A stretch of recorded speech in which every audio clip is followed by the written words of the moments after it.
అమ్మా సుజీ, నేను అలా రాము వాళ్ళ ఇంటికి వెళ్ళొస్తానమ్మా. సరే మామయ్య. వస్తే ఏదేమైనా కానీ ఆ రుషితాన్ని మనతో గలవనియొద్దు, అసలు మన గ్రూప్ లో వద్దే వద్దు, అర్థమైందా? సరే అక్క, ఏదేమైనా గానీ దాన్ని మన దగ్గరికి కూడా తీసుకోవద్దక్క. మీరు ఇంకా ఆ కార్టిగానే వాడుతున్నారా అక్క? ఇవి చాలా కాస్ట్లీ ప్రోడక్ట్లు, మా తమ్ముడు సిటీ నుంచి పట్టుకొచ్చిండు. అంత కాస్ట్లీ అక్క?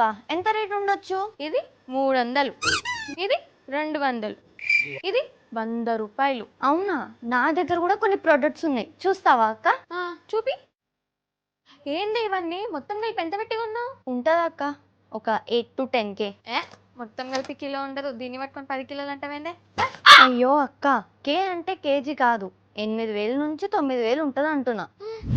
నేను పడుకోవచ్చా? అయ్యో అక్క, తీసుకో. అక్క మంచిగున్నానా? ఏంది ఇదంతా ఎవరేసిర్రే? ఎవరేస్తారు? రుషిత దగ్గర ఉంటే నేనే తీసుకొని వేసుకున్నా. నీకు కూడా కావాలా అక్క? వేసేయి, అయిపోతుంది. ఏంటక్క అట్లా వేసుకున్నావు? ఎవరు చెప్పారు అట్లా వేసుకోమని? అట్లా వేసుకోరు. నువ్వు సిటీలో ఉన్నావు కాబట్టి ఎన్ని సోకులైనా పడతావు, ఇట్లాంటి అలవాట్లు మాకు లేవు. నీ అలవాట్లు మా పైన రుద్దకు. చుట్టం చుప్పుగా వచ్చినామా, చూసుకున్నామా, పోయినామా అన్నట్టుండు, అర్థమవుతుందా?